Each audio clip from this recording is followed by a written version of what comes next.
Welcome to Comic and Screen. My name is Sam Motton, and joining me as usual is Jason Book. And in this video, we are going to be talking about Justice League Rebirth, #1. So this is the issue that's kind of a jumping on point. It kind of sets the stage for where the Justice League book is going to be going in this Rebirth era. It's written by Bryan Hitch, and he actually did the pencils for this issue as well. Although for the main series, it's going to be Tony Daniel and somebody else. So Bryan Hitch was kind of filling in with art on this issue. We had colors by Alex Sinclair. But Jason, what did you make of this, kind of like setting the table, getting the pieces out there for this new era of Justice League? Well, I had mixed emotions about it. Some of it I liked and some of it I really didn't like. I'm never a big fan of someone who's famous for being an artist suddenly trying to be a writer too. Todd McFarlane did it back in the day on Spidey. Some beautiful issues to look at, but some horrible writing.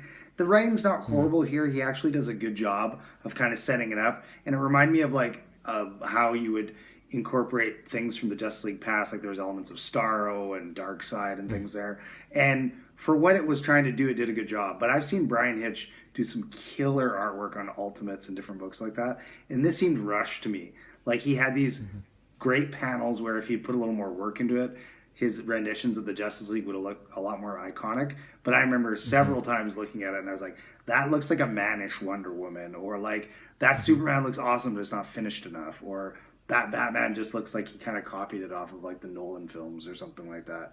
So I like what he was trying to do as a one shot. It kind of works well leading into it, but I just thought it was a little bit rushed and it could have been better. And also the fact that he's not going to be drawing after one issue is kind of a tease as well.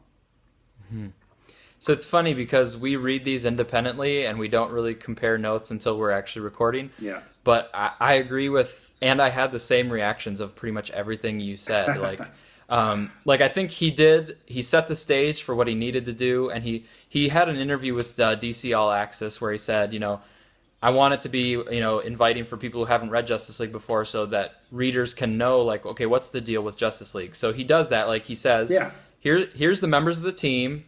You get a sense of their power set. You get a little bit of a sense of what their different personalities are. So I thought he did an efficient job with that. He shows how they defend the world against like really big stuff where they have to get called in from whatever else they're doing. So like that was all good. And like you said, he did a fine job sort of setting this up.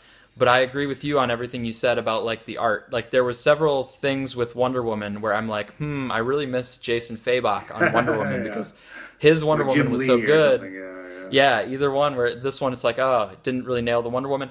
And I agree with you too. There were like some panels where it had like multiple Justice League members, and I wanted it to just be like a little bit more popping or something that you can just really like sit and admire as a piece of art. Yeah.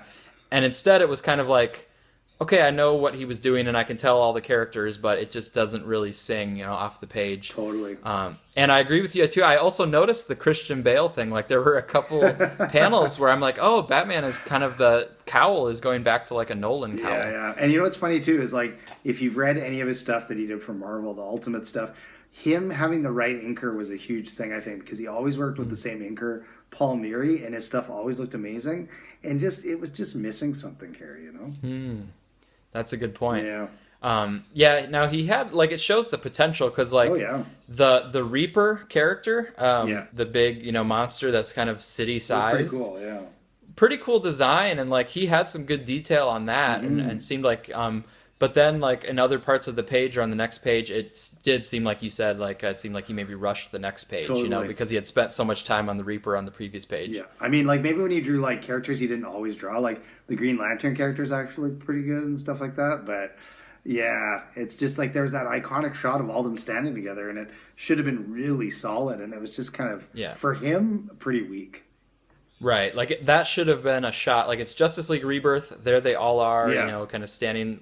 And it should have been something where you could grab it and put it on like a flyer for your comic book shop or something. Yeah, totally, yeah. But it was not to the quality where you'd actually want to put it like on a poster. Exactly, yeah. But on story-wise stuff, I liked Superman, so like that's another thing you had to do for setting the stage. You had to kind of let people know if new readers are coming in, what's the deal with Superman. So I thought it was nice that he had Superman with the family, so you can see, okay, this is Superman with Lois and Jonathan.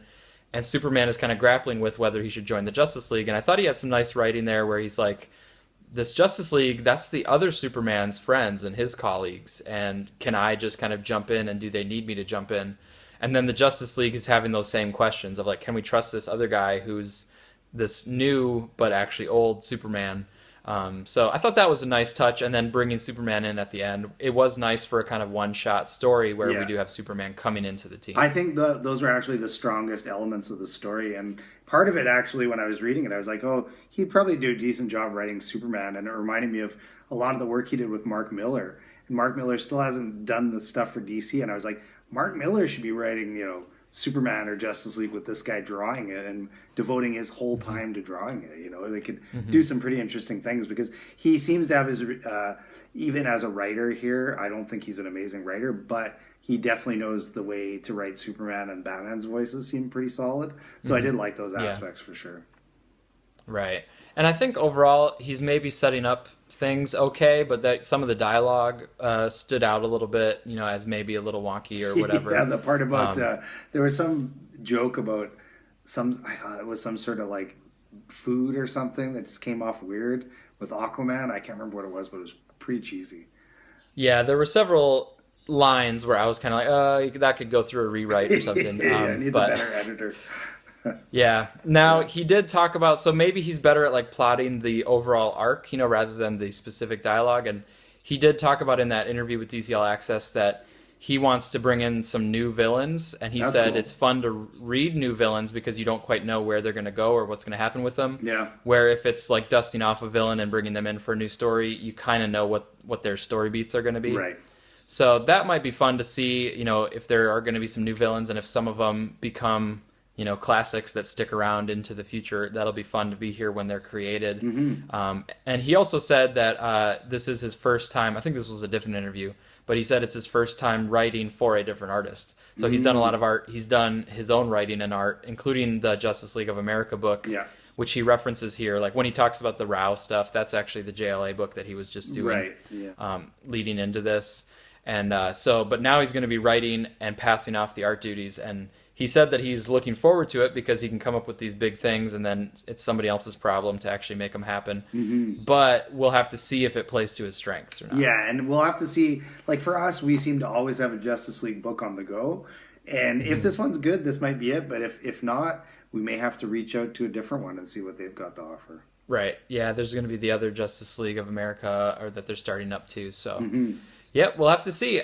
This issue was fine. I don't know if it gave us a lot of clues of what Justice League #1 is going to be, so that one I'll definitely have to check out and then see how it feels from there. Yeah, I would do the same. We'll definitely give this one a kind of a pass because it's the Rebirth, but definitely going to be watching the next one kind of with a skeptical eye and see how it turns out. Right. Okay, cool. Well, that'll be in a couple weeks. I think we will get Justice League #1. All right, sounds good.